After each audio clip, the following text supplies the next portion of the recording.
Vamos pegar hoje, galera, vamos pegar hoje, sabe o que? As questões da aula, deixa eu ver, da aula 19.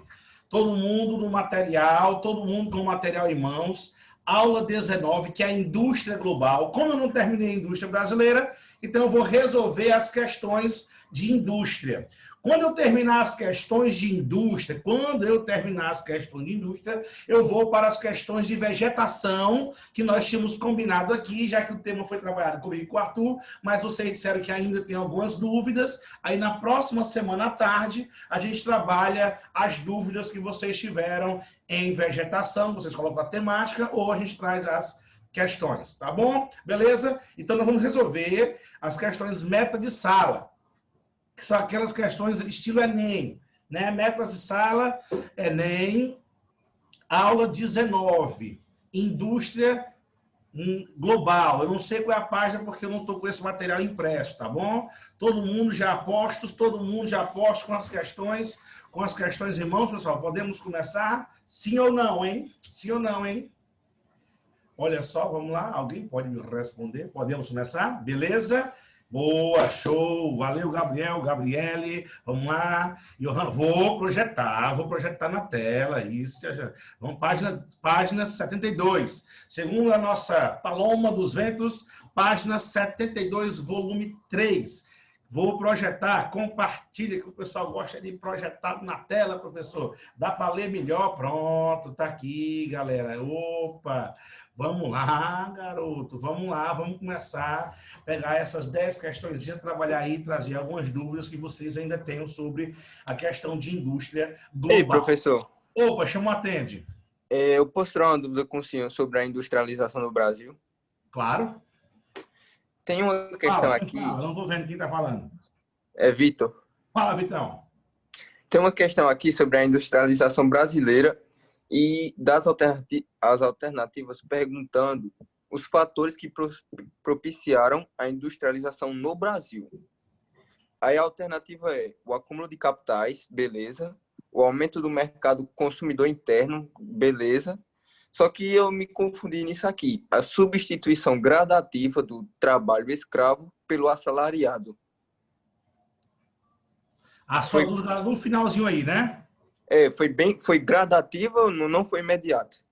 Não foi imediato, né? Se você observar aí no contexto histórico, o movimento global sobre a questão da abolição dos escravos vai começar em 1844, no Brasil, 1850, com a Lei Eusébio de Queiroz. Vou botar aqui no chat. 1850.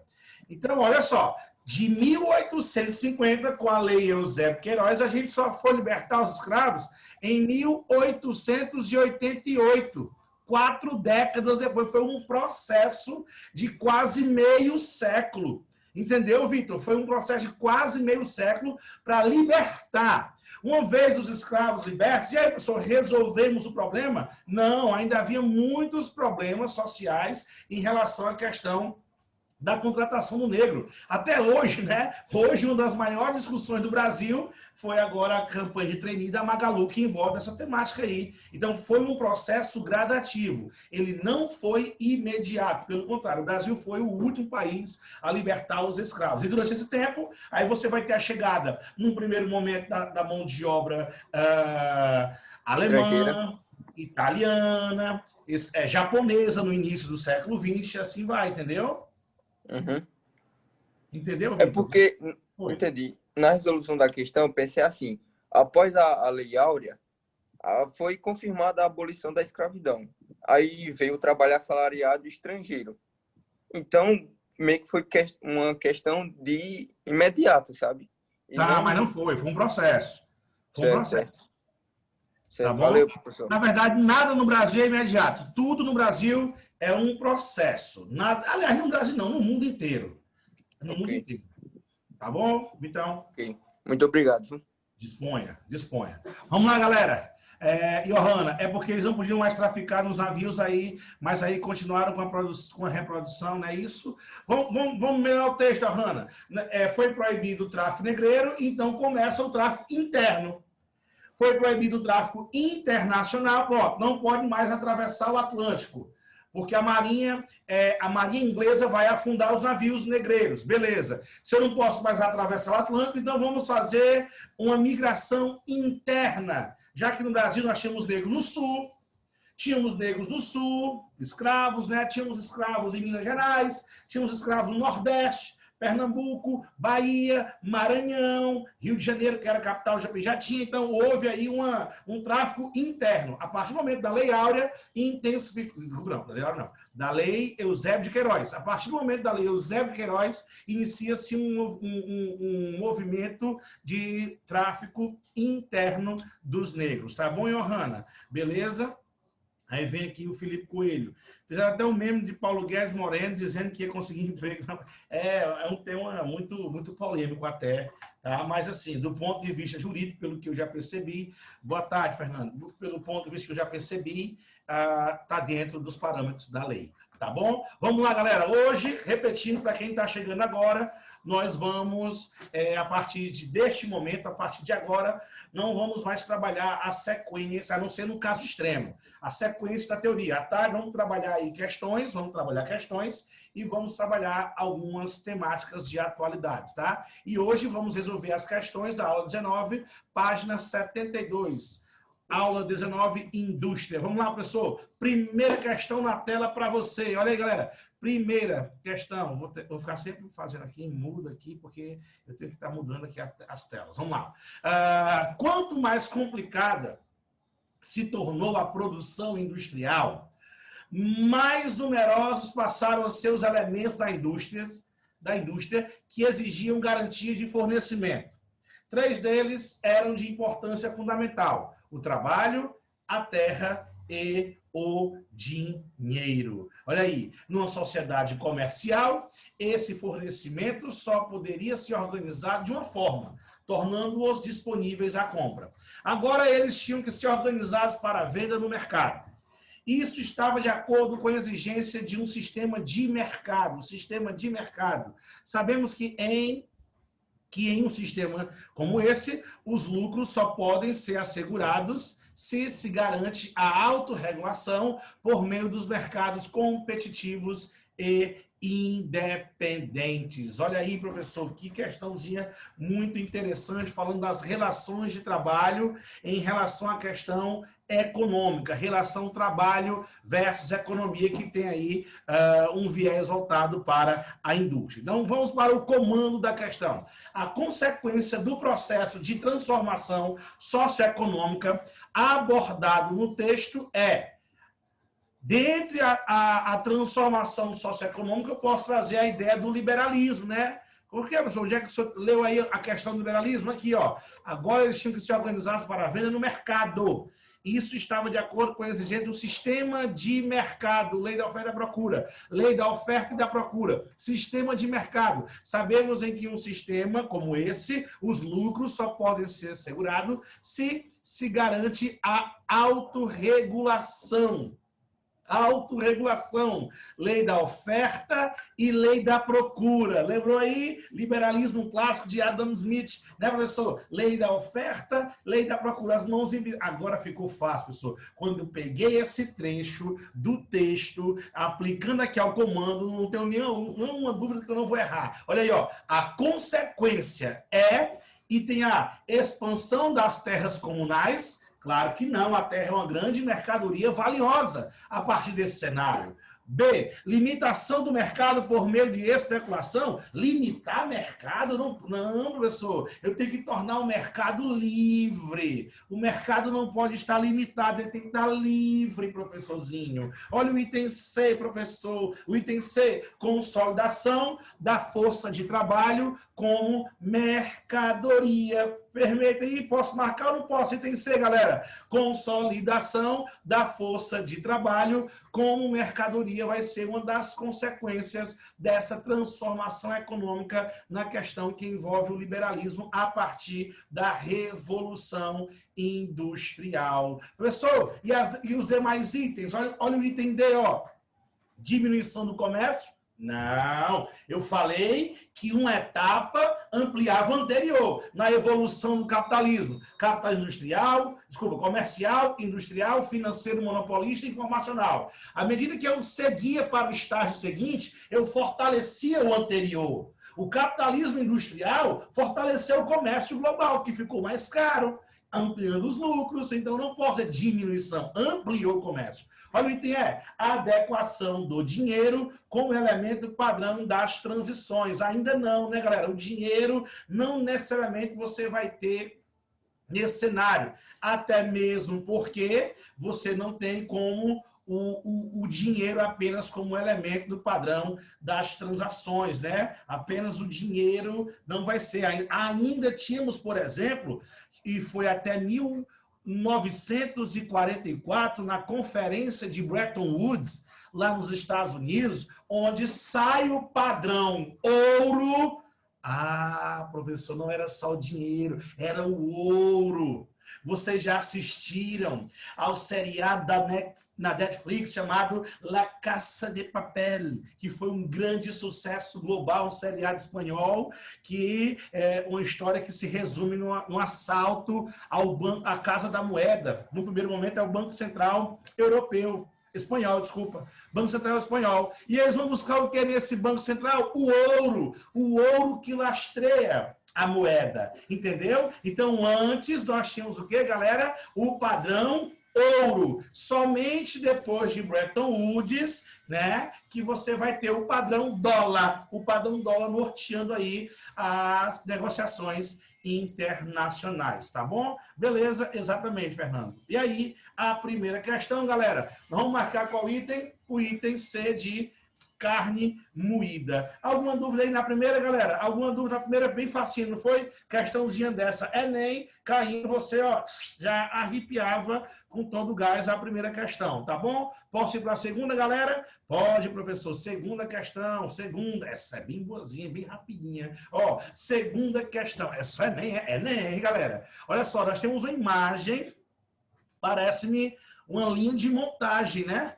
Parece ali uma esteira, vários trabalhadores, um do lado do outro. Ah, professor, vamos ler o comando da questão. Olha o comando, olha o comando. Na imagem do início do século...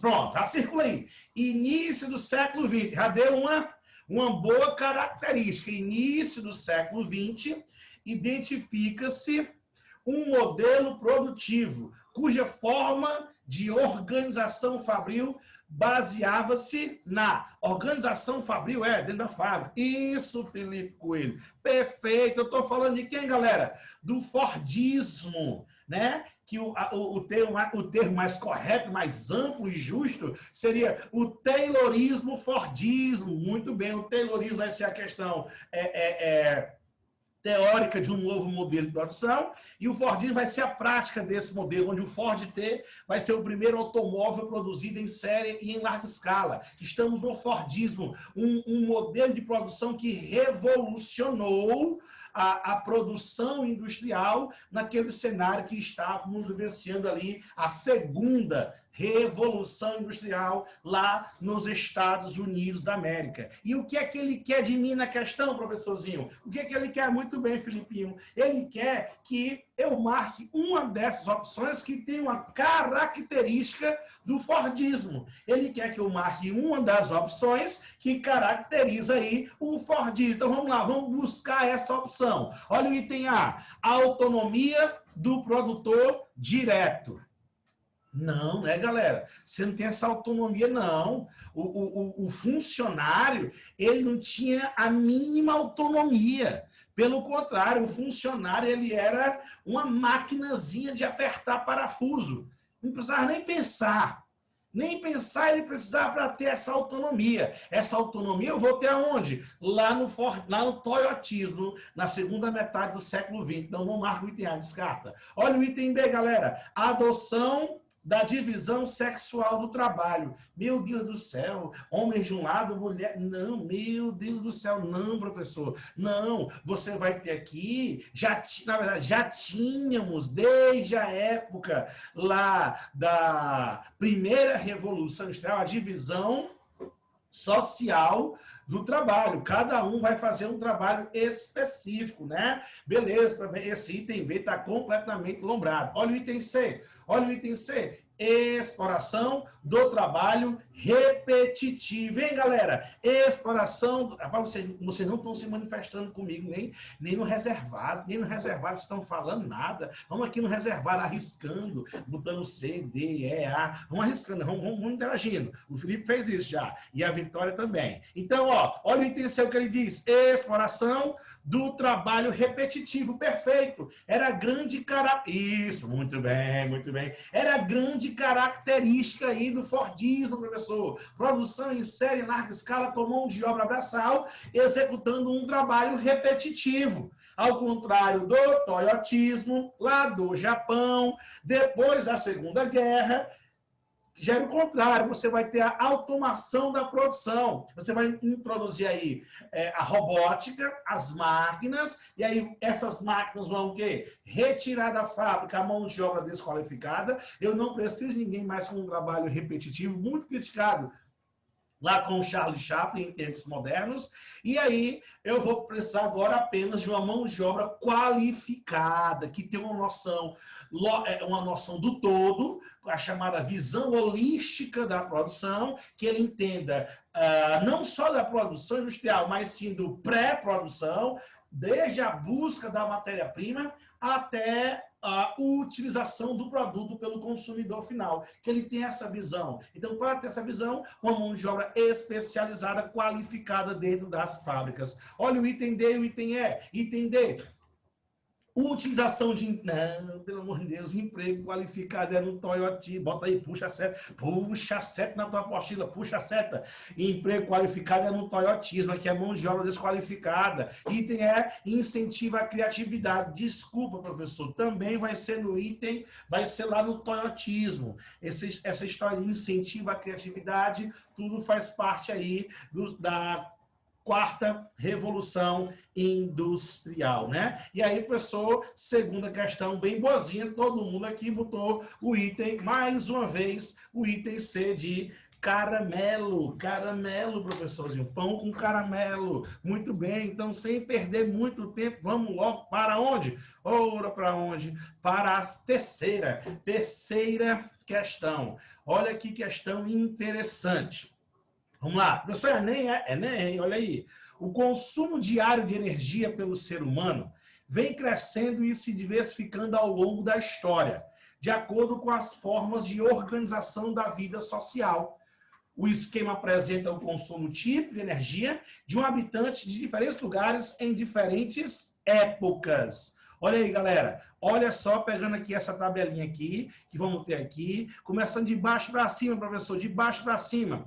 Há 500 mil anos, um habitante do leste da África, ele consumia muito pouco apenas para alimentação, né? Carlos Cruz, letra E, advento da eletricidade. Se acalma, Carlinhos. Foi no gabarito. Calma, Carlinhos. Quem calma? Aí dá certo. Ó, você tem razão. Tá? Ó, há 500 mil anos, um habitante do leste da África, ele gastava energia para onde? Para a sua alimentação. Já há 100 mil anos, um nômade europeu, ele gastava o quê? Com alimentação e agricultura. Já você vai ter as técnicas de produção de alimento, né, professor? Já há 5 mil antes de Cristo, professor, você vai ter um habitante da Mesopotâmia. Ele gastava com o quê? Com alimentação, com agricultura e com moradia e comércio, muito bem. Já 1400 depois de Cristo, um europeu, já tínhamos uma maior diversificação, sendo a agricultura a sua principal fonte para o consumo de energia. Já no final do século XIX, na Inglaterra, Final do século XIX, já tinha industrialização. Final do século XIX na Inglaterra, você vai ter o quê? Menos geração de energia para alimentação e você vai gastar com o quê? Com indústria, uma região altamente industrializada, né, professor? A Inglaterra, muito bem. E aí, no fim do século XX, um norte-americano, ele vai gastar pouca energia para a produção de alimentos, porém, muita energia para indústria, para comércio e moradia e para os transportes. Olha aí a ferrovia, né, professor? Os automóveis. Aumentamos a quantidade de energia necessária. Tá aqui, ó, saímos de um pouco mais que zero e fomos para 22 mil quilocalorias consumo diário. Muita energia e hoje cada vez mais precisamos dessa energia elétrica.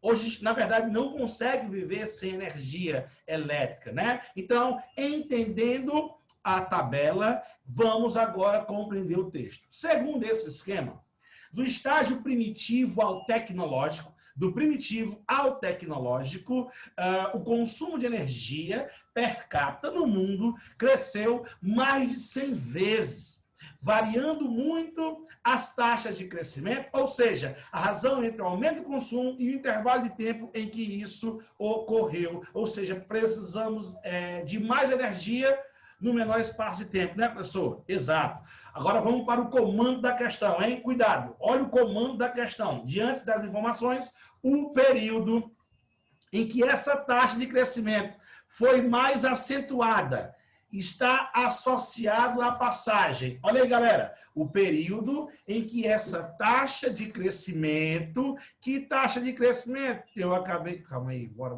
mouse, cadê você, mouse? Pronto. Eu acabei de dizer que a taxa, variando muito as taxas de crescimento, ou seja, a razão entre o aumento do consumo e intervalo de tempo. Aumento, consumo, intervalo de tempo. Então, o período em que essa taxa de crescimento foi mais acentuada está associada à passagem de quê? Item A, do habitante das cavernas ao caçador? Claro que não. Claro que não, que é o menos, né? B, do homem caçador à utilização do transporte por tração animal? Também não, né? Ninguém está respondendo, só um respondeu, mas tudo bem. C, da introdução da agricultura ao crescimento das cidades? Também não, também não. Paloma está em dúvida, né, Paloma? Olha, entender, da Idade Média a máquina a vapor, professor? Não, galera, também não. Vai ser o quê? O item E. Ficou bem claro aí na tabela. A tabela deu a resposta, o item E, ó, da segunda revolução industrial, que vai ser o quê, galera? Que vai ser essa parte aqui, ó, o segundo momento, final do século XIX, o inglês, da segunda revolução industrial até os dias atuais. A gente, num curto espaço de tempo, em um século e meio, nós potencializamos o consumo de energia. Por quê? Porque trouxemos mais indústrias, trouxemos os transportes, que antes existiam, mas não consumiam tanta energia. A gente vai trazer a ferrovia, a gente vai trazer os automóveis, a gente vai trazer o avião, a gente vai trazer também os navios.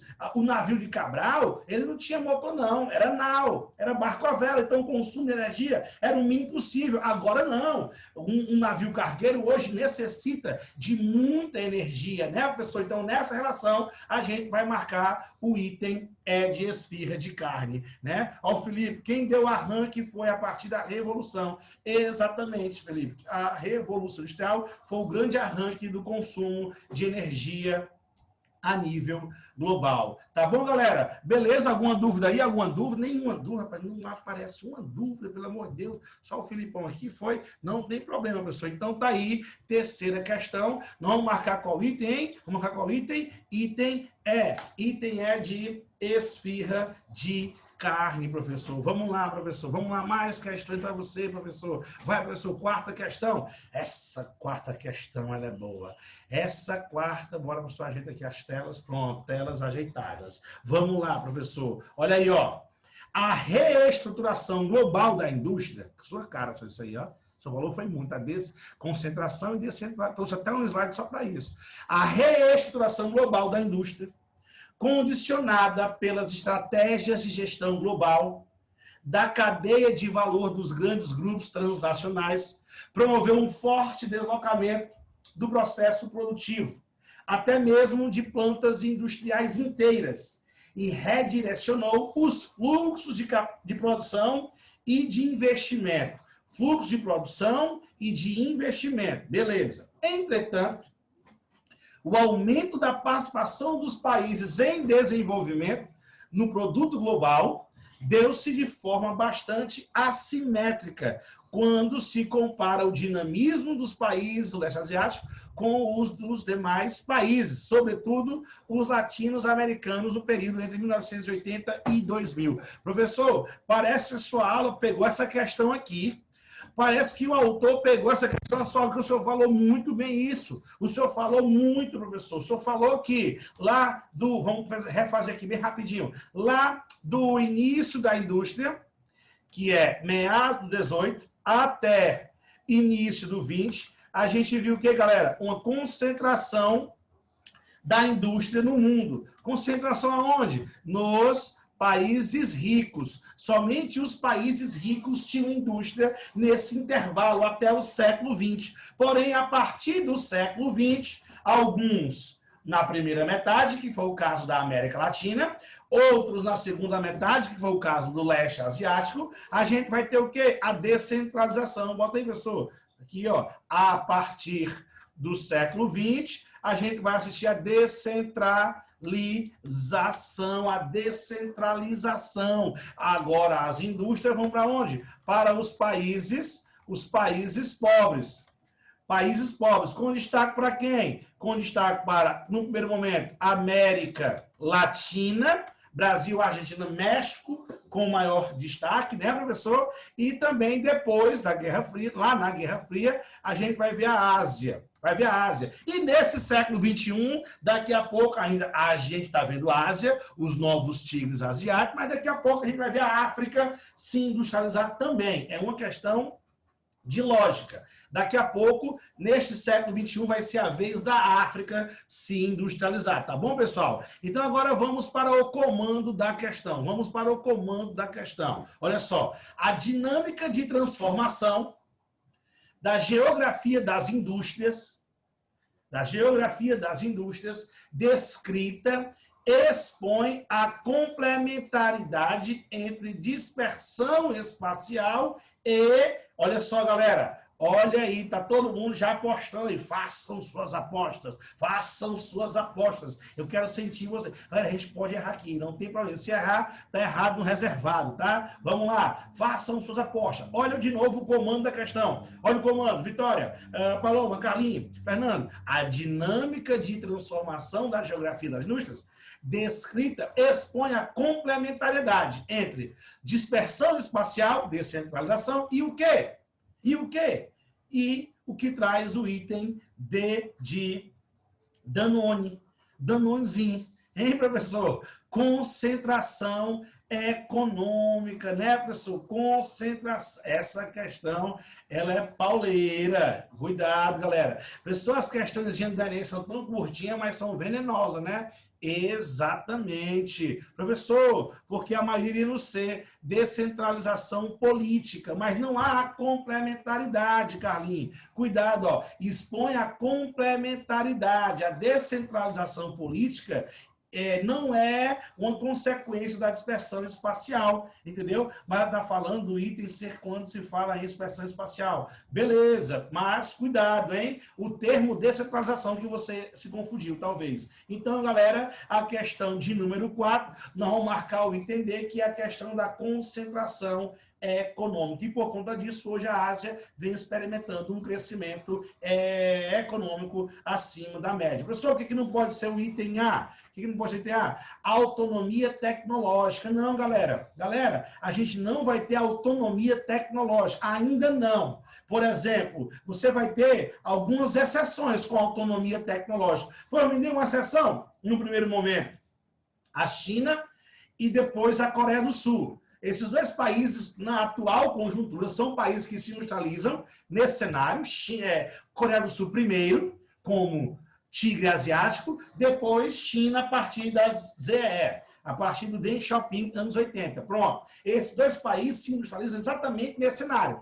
Porém, somente eles é que vão se destacar por essa autonomia tecnológica. Hoje, a Coreia do Sul produziu a sua tecnologia, bem como a China está fazendo. Mas esses dois países não são regras, eles são exceção, Nissandra. Então, a tecnologia, a fábrica pode estar no Vietnã, no Brasil, no México, na Tailândia, na Indonésia, mas a tecnologia, ela vem de um país rico, seja do Japão, seja dos Estados Unidos. Entendeu, Nissandra? Beleza? Exatamente, Fernando. Esse país não tem nenhuma autonomia, ou a mínima autonomia tecnológica. Deu para entender, pessoal? Questãozinha punk, né? Questãozinha de Enem, que é questão que requer muita análise técnica. Daí a gente passar no nosso tempo, na nossa aula, muito tempo detalhando o máximo possível, exatamente para você ter argumento suficiente para poder fazer esse raciocínio aqui. Beleza? Então aí, galera, o item dispõe, Alessandra. O item é compartilhamento. Não, eles não compartilham os lucros, né? Os lucros não são compartilhados. A maior parte vai para o país rico com o nome de royalties. Eles não são sócios, tá? A McDonald's é a McDonald's. Se você quiser, Fernando, abrir uma McDonald's no Crato, você pode abrir. Porém, já é predestinado o que você deve enviar para a dona da marca lá nos estados, não sócio. Que você vai abrir comigo. Rafael, vamos abrir aqui uma lanchonete no Crato. Você me dá o dinheiro e eu trabalho. Beleza. Meio a meio. Aí seria um compartilhamento de lucro. No caso da McDonald's, o lucro é dela e você fica apenas com um pequeno percentual, já que ela criou a autoridade do seu produto. Beleza, Fernando? Ok? Então tá aí, galera. Quarta questão. Mais uma vez, o item D de Danone. Danone de banana. Ok, galera? Bora lá para a quinta. Bora. Bora. Essa quinta questão é sensacional. Essa quinta questão é sensacional. Olha aí, ó. No sistema capitalista, as muitas manifestações de crise criam condições que forçam algum tipo de racionalização. Em geral, essas crises periódicas têm o efeito de expandir a capacidade produtiva e de renovar as condições de acumulação. Podemos conceber cada crise como uma mudança de processo de acumulação para um nível novo e superior. Olha aí, galera, que texto sensacional do David Harvey, um dos maiores nomes da globalização, tá? No assunto globalização. Olha que foi que ele trouxe para nós. Ele diz que as crises, elas são interessantes para quê, professor? Para que o empresário promova aqui no primeiro linha, ó, algum tipo de racionalização. E aí, com essa racionalização, como consequência, o que acontece? Ele aumenta os lucros. Olha aí, ele aumenta. Ó, em geral, essas crises periódicas têm o efeito de expandir a capacidade. Na crise, o cara vai expandir a capacidade produtiva e de renovar as condições de acumulação. Traduzindo, vai acumular mais. Foi exatamente o que trouxe a Forbes nos últimos dias.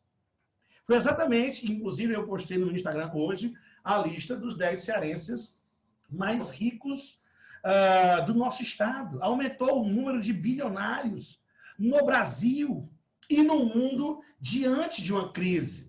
Tá? Vamos trazer fato, não é opinião, primeiro é fato. Aumentou o número de bilionários na crise Covid 2020.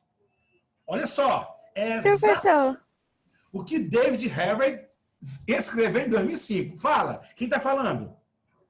Nisandra. Oi, Nisandra. Chama de Nisandra, ó. Fala, Nisandra. É por isso que o pessoal dos Estados Unidos acredita que a China que criou o Covid. Exatamente. Inclusive, isso foi discussado lá na Assembleia Geral da ONU por Donald Trump. Né? Ele disse, ó, os chineses... E veio uma galera no mundo acreditando nisso. Ó, os chineses produziram esse vírus para ficarem mais ricos. Há essa teoria. Eu não vou entrar no mérito. É verdadeiro ou falsa? né?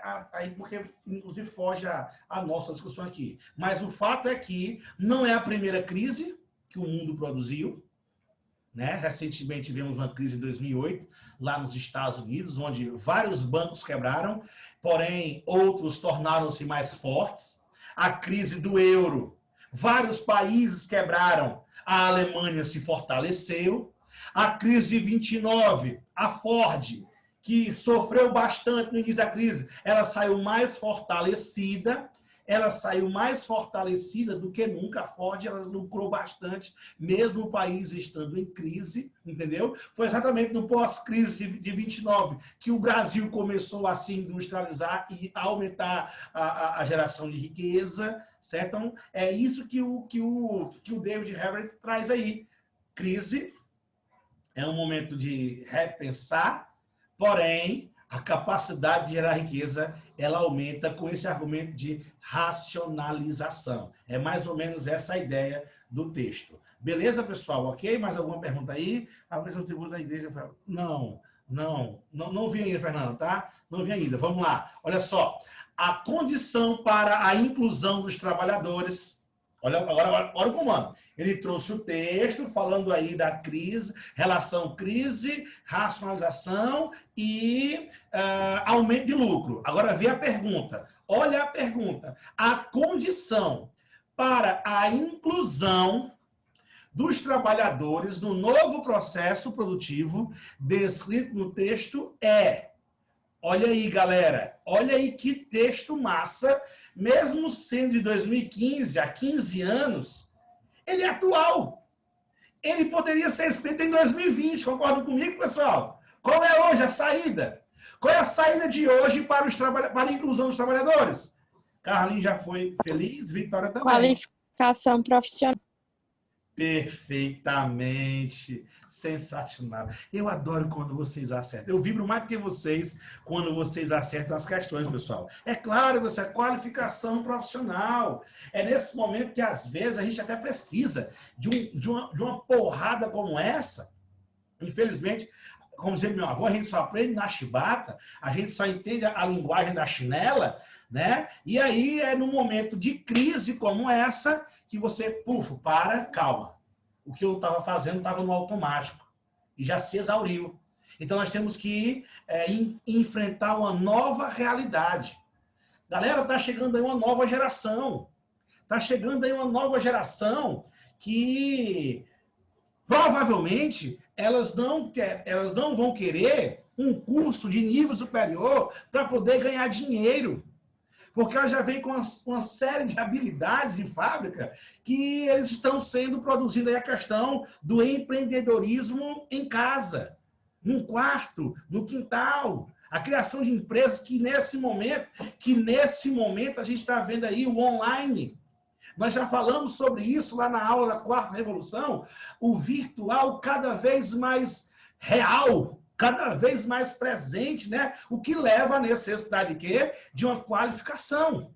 Para você entender o novo, para você acompanhar, não só entender o novo, mas para acompanhar as novas tendências que o mundo está exigindo. Entendeu, Vitória? Exatamente. Filipão, o mercado atual existe cada vez mais trabalhadores qualificados, exatamente. E se reinventar. Perfeito, Carlos. E é um problema do Brasil. Ainda nós temos uma educação de produção de operários. Vai lá, Carlinhos, tome seu banho cedo, vá para o colégio para estudar, para se formar, para arrumar um emprego lá no refrigerante São Geraldo, lá em Juazeiro. É mais ou menos essa a ideia da educação que foi produzida no Brasil há séculos. E hoje o Brasil se vê diante de um desafio global, onde os jovens dos países ricos, né, eles não têm mais a necessidade, quando você pega o currículo escolar do ensino médio nos Estados Unidos, no Canadá, lá na Alemanha, não tem esse negócio de estudar Física 1, Física 2, Física 3, Física 4, Química 1, Química 2, Redação, Geografia, História, Filosofia... Não. Você vai estudar algumas disciplinas técnicas e outras para quê? Para que você se prepare para um novo. Dentre eles, carpintaria. Quem diria? Carpintaria se aprende nas escolas dos países ricos. A carpintaria está lá não com o objetivo para você ser um marceneiro. Não, para você exatamente trabalhar com as próprias ideias, ser uma pessoa autônoma. É mais ou menos essa a tendência da educação global, que no Brasil nós ainda estamos distante dessa. Por isso que está difícil o Brasil produzir essa mão de obra qualificada que tanto o século XXI ele exige, entendeu? A educação precisa de inovação. E isso, Fernando. Gabriele, para quem tem condições para se qualificar profissionalmente, exatamente, fica muito fácil. Ah, vou ali fazer um curso na Inglaterra e volto. Aí eu vou competir. Aí fica complicado, né? Para o cara que não tem essa condição perfeitamente. Importante lembrar que isso acaba facilitando para uns, sem dúvida alguma, tá? Sem dúvida alguma, Gabriele. Felipe, inclusive até a forma de seleção é diferente para entrar nas universidades. Pronto, daí você tira. Felipe, eu já disse isso várias vezes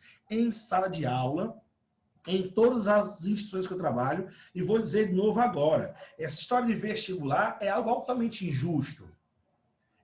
O vestibular, ele não é o sistema e acabou-se, não tem o que mudar. Mas ele não é justo e ele não realmente avalia que você está preparado ou não para ingressar na universidade. Você faz uma baita pontuação, porém, você não, como acontece muitos de vocês, faz uma baita pontuação que entra em qualquer curso, mas o curso que você quer, você não entra. Isso é injusto. Isso é literalmente injusto. E olha que eu ganho dinheiro com isso. Eu ganho dinheiro com essa injustiça. Eu ganho dinheiro, rapaz, ninguém só tem 40 vagas, tem 1.000 pessoas querendo entrar na UFCA, então bora aqui estudar no cursinho, eu ganho dinheiro com isso. Mas esse modelo é um modelo arcaico, é injusto, o que dificulta mais ainda o Brasil criar, repito, essa mão de obra qualificada que tanto o século XXI exige. Já falei para vocês na aula de economia e população e vou trazer de novo. As grandes companhias multinacionais,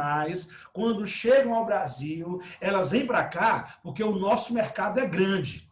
Acredite. O nosso mercado é grande. O que eles dizem, a gente paga. Por isso que eles vêm. Só que quando chega aqui, eles têm uma dificuldade grande. Qual é? Eles não conseguem contratar a mão de obra local. Eles têm uma dificuldade imensa. A Amazon, já disse, vou repetir até o exemplo, a Amazon ela teve uma grande dificuldade para contratar 200 brasileiros. Galera, para contratar 200 brasileiros, a Amazon ela teve dificuldade. Tamanho aí o despreparo da mão de obra no Brasil. E, infelizmente, esse é um grande problema. E isso é refletido aí nos índices internacionais, o PISA, que a gente tanto já falou, e ainda continua sendo uma referência global da OCDE, o PISA, o Brasil continua sendo uma vergonha. A culpa não é desse governo, é um problema histórico do país, que nunca levou exatamente o clichê a sério, né? Nunca levou o clichê a sério, tá bom? Como é o processo seletivo lá fora? Gabriel, o processo seletivo lá fora, ele vai trazer desafios completamente diferentes, onde a questão emocional, ela conta muito para a contratação dos profissionais. Quando você fala sobre a Microsoft, por exemplo, a Microsoft lá nos estados, na Califórnia, nos Estados Unidos, ela quando vai contratar um cara, ela não contrata aquele cara, ó, você sabe informática, sei, então você vai pegar aqui, vai sentar aqui, vai trabalhar 10 horas por dia, seu salário vai ser R$4.500, vai ter... Não. É um trabalho diferente, é um trabalho que você tem que ter o amadurecimento para ficar em casa. Quem de nós tem um amadurecimento para ficar em casa? A nossa cultura, rapaz, ó, Rafael, hoje tu não vem para o trabalho, tu vai trabalhar em casa. Quem garante que eu vou trabalhar, galera? Quem garante que eu vou ficar assistindo Netflix até 5 horas da tarde e só depois das 5 que eu vou trabalhar? Tendo que entregar um relatório. Então, infelizmente, a questão emocional, ela também conta muito, que é um dos parâmetros fundamentais no processo seletivo. Óbvio que é muito mais do que isso, né? Quando você pergunta como é o processo seletivo, é uma pergunta que a resposta é muito ampla. Porém, lá, o processo ele consegue ser parecido com o que existe no Brasil, nas multinacionais, vírgula. Porém, a matéria-prima de pessoas aqui é bem inferior tecnicamente falando, que é a matéria-prima existente na Europa ou nos Estados Unidos, né? O processo seletivo da Nestlé é um processo padrão, igual a Nestlé dos Estados Unidos e a Nestlé do Brasil, só que a Nestlé dos Estados Unidos, o RH lá vai ter muito mais pessoas aptas para aquela função, diferentemente do RH aqui, que vai ter cada vez menos pessoas, mas ela tem que ocupar aquela vaga, então ela vai ter que trazer uma pessoa que possa ser inferior ao que ela necessita, mas ela é forçada a contratar, por quê? Porque ela tem que ocupar aquela vaga para determinadas funções. Beleza, Gabriel? Vamos lá. Para muitos, exatamente, Carlos. Carlos, o Carlos negado, para muitos, estudar é coisa de vagabundo. As grandes empresas, pessoal, deixa eu falar para vocês, as grandes empresas, os seus CEOs, seus diretores, seus executivos, supervisores, eles têm algo fundamental. Eu li isso na reportagem sobre a Toyota. Algo fundamental para o bom desempenho dele na empresa. Sabe qual é? O ócio produtivo. Já ouviram falar desse termo? Ócio produtivo. Pessoal, o que seria esse ócio produtivo? É o cara não fazer nada. O cara vai para a empresa para fazer nada. Não vai nem pregar alguma coisa, pintar alguma parede. Não. Ele vai ficar lá só pensando. É o ócio produtivo. Ele não tem que fazer relatório, ele não tem que ligar para fulano. Não. Ele vai pensar. O que acaba sendo aí a comparação que tu trouxe, Carlos. Para muitos, estudar é coisa de vagabundo. O cara está estudando. Com certeza vocês já ouviram uma pressão dessa. Caramba, tu estuda tanto e ainda não passou? Como se fosse assim, como se lançar um produto no mercado. Cara, tu tá aí há 10 dias pensando numa campanha publicitária, tu ainda não lançou? Calma, bem, não lancei, mas quando lançar, vai ser a campanha. Então é mais ou menos o que o Carlos trouxe. E para a gente fechar, é triste, não, Pedro? Já ouviram muito. Tu não passou, Maria, tu passa o dia todo nesse cursinho, não aprender nada. É assim que funciona. Ócio produtivo, é fundamental. Para fechar, Gabriel, já vi relatos de quem trabalha na Amazon nos Estados Unidos, que é um trabalho braçal, é todo de hispanos. E o trabalho de alta complexidade é feito pelos americanos. É mais ou menos isso, Gabriel. É mais ou menos isso. Os brasileiros vão trabalhar lá na Amazon, lá na FedEx, na parte braçal, e o executivo vai trabalhar com os americanos. É mais ou menos aqui as indústrias, quando saem de São Paulo e chegam no Nordeste, é do mesmo jeito.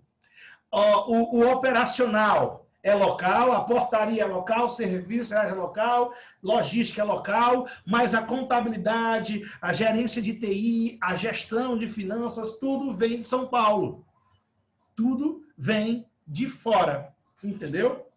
Infelizmente, essa é a realidade. Tá bom, galera? Beleza? Mais duas aqui. Ócio produtivo e residência equilíbrio emocional são caracteres muito importantes. Beleza, Fernando? Nissandra, vou usar essa ócio produtivo. Ei, leve com você. O ócio, agora tem que produzir no ócio, né? Não é só, vou ficar aqui dormindo. Não, você tem que estar pensando. A mente do empresário, ele está sempre pensando. Ele paga as pessoas para executar. O empresário é assim, ele paga as pessoas para executar o trabalho e ele fica pensando. É mais ou menos a linha da Toyota. Eu vou pegar aqui os engenheiros, vão trabalhar, as máquinas vão produzir e eu vou pensar o ócio produtivo. Tá? Felipe, para a gente fechar. Nos Estados Unidos, a entrada da universidade também acontece pelo desempenho do ensino médio. Sim, o que o Enem vai começar a fazer, né? O seriado. O Enem seriado. Aquele teu 2, olha, negada. Aquele teu 2 de física, lá no primeiro ano, que tu rasgou a prova, que o teu pai não veio, tu não rapisa, né?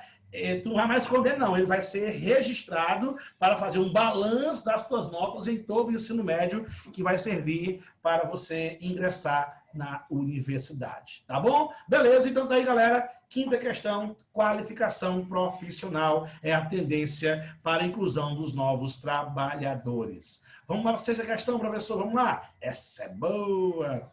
Caio Dantas. Mas só faz dinheiro quem tem dinheiro. Caio. Eu prefiro acrescentar a sua frase a seguinte: quem trabalha não ganha dinheiro quem pensa. É mais ou menos essa frase que eu tenho como verdade. Quem trabalha não ganha dinheiro. ganha dinheiro quem pensa. O cara que está trabalhando, ele está executando, e em nenhum momento ele vai pensar em como sair dali. Entendeu? Em nenhum momento ele vai pensar. Então, o cara que para, pensa, faz o ócio produtivo, ele com certeza vai ter os frutos no futuro. Tá bom? Vamos lá. E que essa pandemia foi fundamental para muita gente refazer as estratégias. Vamos lá. Sexta questão. A mundialização introduz o aumento da produtividade do trabalho sem acumulação de capital, justamente pelo caráter divisível da forma técnica molecular digital, do que resulta a permanência da má distribuição da renda. Exemplificando mais uma vez, os vendedores de refrigerantes, às portas dos estádios, viram sua produtividade aumentada graças ao just-in-time dos fabricantes e distribuidores de bebidas. Mas, para realizar o valor de tais mercadorias, a forma do trabalho dos vendedores é mais primitiva. Combinam-se, pois, a acumulação molecular digital com o puro uso da força de trabalho. Olha aí, pessoal. Olha aí que o comando. Ó. Os aspectos destacados no texto afetam diretamente questões como emprego e renda, sendo possível explicar essas transformações pelo. Olha aí, galera, prestem bem atenção. Os aspectos destacados no texto, que fala sobre a questão da tendência da tecnologia no processo produtivo para aumentar a produtividade, lá na fábrica de refrigerantes, aumentando a produtividade na fábrica de refrigerantes e vai repercutir no maior venda para o vendedor de refrigerantes que tem um trabalho braçal lá na porta do estádio. É mais ou menos essa a ideia. Então, ó, os aspectos destacados no texto afetam diretamente questões como emprego e renda, sendo possível explicar essas transformações pelo... Olha, item A, crise bancária e fortalecimento do capital industrial. Crise bancária e fortalecimento do capital industrial, a gente não consegue trazer para esse texto. Muito bem, Letícia. Muito bem, Felipe. Muito bem, Carlinhos. B, inovação toyotista e a regulação do trabalho formal. O vendedor na porta do estádio vai ser um trabalho formal? Não, professor, é a informalidade que está, inclusive, aumentando de maneira assustadora. Muito bem, Nissandra, muito bem, Paloma. C, impacto da tecnologia e as modificações na estrutura produtiva. Hein, galera? Pode ser, hein? Ah, galera, muito bem, Letícia, muito bem, Sandra. Exatamente. É o impacto da tecnologia e, consequentemente, a gente vai estar alterando aí a cadeia, a estrutura produtiva. Então, nós temos aqui, Vitória Lobo, por que a letra está errada? Vamos lá. Letra D, emergência da globalização e a expansão do setor secundário. Não, galera, o toyotismo, ele não vai expandir o setor secundário. O toyotismo, ele vai tirar o máximo de pessoas do secundário. Ele vai tirar o máximo, porque as máquinas chegaram e vieram para ficar. Então, as pessoas com a modernização, você vai ter o quê? Eu trouxe isso na nossa aula teórica. A terciarização da economia. Quando eu falei toyotismo, a terciarização, a ampliação do setor terciário. Mais pessoas inseridas no terciário. Por quê? Porque a indústria não me quer mais. Eu não consigo porque lá tem uma máquina. Entendeu aí? Entendeu aí, Vitória Lobo? Aí vem o item diminuição do tempo de trabalho e a necessidade de diploma superior. Não, necessidade de diploma superior não vai estar relacionada aí a essa questão, né? A diminuição, sim, o aumento da produção, você vai ter mais a necessidade do diploma superior, tornando o item C correto para a sexta questão. Beleza, pessoal? Ok? Caio, quanto ao toyotismo, estaria correto? Como assim, Caio? No item B você fala, Caio? É isso? Isso. Toyotismo, sim. Boa. O termo inovação e toyotismo está correto. Mas quando ele fala regulação do trabalho formal, torna o item incorreto. Beleza? Ok? Show de bola, professorzinho. Bora para a 7. Dá tempo. Bora. Bora para a 7ª questão, professor. Bora para a 7ª. Olha aí. Mas, rapaz, professor, cá entre nós, o assunto indústria, ele é muito bem requisitado no Enem, né? Galera, estou dizendo para tu. Olha aí. O processo de concentração urbana no Brasil, em determinados locais, teve momentos de maior intensidade e, ao que tudo indica, atualmente passa por uma desaceleração do ritmo de crescimento populacional dos grandes centros urbanos. Olha aí, esse tema aqui nós falamos muito naquela aula de urbanização, a atual tendência da urbanização brasileira, que eu falei um termo que eu repeti umas 373 mil vezes, chamado, que professor? Desmetropolização. Desmetropolização, né, professor? Cidade e metrópole. Olha aqui, ó. Olha aqui a fonte, ó. Cidades e metrópoles. A desaceleração do crescimento populacional das metrópoles e os novos arranjos regionais. Olha aí, inclusive citei Juazeiro como um exemplo típico dessa nova tendência nacional, né? Então, vamos lá, professor. Vamos lá bater aqui um martelo com chave de ouro. Uma causa para o processo socioespacial mencionado no texto é... Que processo é esse? A descentralização. A desconcentração da população urbana. Aí ele está perguntando, o que é que está causando isso? O que é que está causando isso? Antes de eu falar, muito bem, Jasmine, muito bem, Felipe. Vou pegar aqui a perguntinha do Gabriel Dino, tá? Rafael, como é que funcionam os cursos técnicos aqui no Brasil e fora? Porque eu sei que um operador de máquinas agrícolas ganha bem demais. Aí esses cursos tenho que pagar ou são gratuitos, como no Senac, esses campos. Mas, Gabriel, é outro grande gargalo do Brasil, né? Eu sou o mensageiro da desgraça do Brasil. O Brasil, pessoal, o Brasil também não tem mão de obra técnica.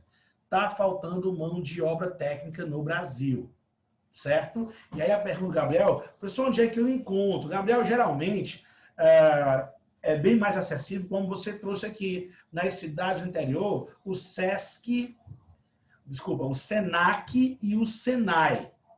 O Senac e o Senai são duas estruturas hoje que fazem parte do famoso Sistema S, né? E que eles são mais acessíveis em algumas cidades do interior. Porém, em grandes metrópoles, como São Paulo e Rio, aí lá você vai ter cursos técnicos de altíssimo nível, como, por exemplo, você trouxe aí o operador de tratores no espaço agrário, operador de guindaste em portos, operador de guindaste em obras de construção civil, prático, que é o prático, operador de navio, regado é 50 mil o salário do prático. O salário do prático é 50 mil conto. Qual é a função dele, pessoal? Fazer cirurgia nas cabeças? Não. A função do prático é manobrar navio dentro do porto. Só que isso é um curso extremamente específico, técnico, que só existe em grandes centros como o Rio de Janeiro. Entendeu? Então, assim, Gabriel, o acesso a esses cursos com um salário bem maior, ele é mais complicado. E geralmente são cursos caros. Geralmente são cursos caros. E quem é o público desses cursos? O cara que já trabalha na área.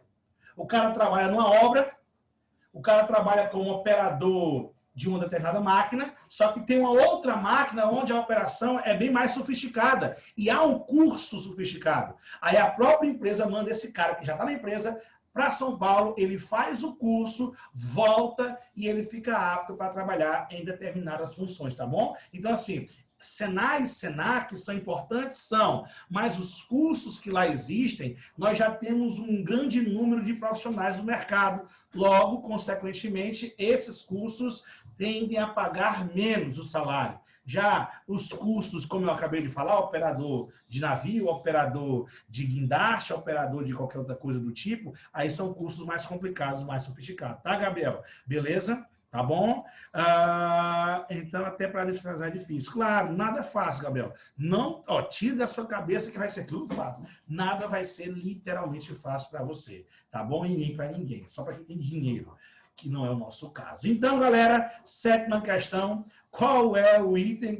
Já me responderam, né? A realocação da atividade industrial localizada aí no item E, as indústrias saindo, que é o nosso próximo tema. Eu ia falar isso hoje, mas infelizmente a internet não deixou. A descentralização da indústria brasileira, que nós vamos pegar um pouquinho da semana que vem, no início da aula. Tá bom? Beleza? Certinho aí, sétima questão. Mais uma vez, item E de esfirra de carne. Galerinha, vocês querem o gabarito das demais ou você já tem? Já tem. Ah, já tem, né? Pronto, beleza, pessoal. Ei, Então, Rafa. oi. Aí, próxima semana, o senhor vai dar o conteúdo de indústria do Brasil e vai começar conteúdo novo, é? Pronto.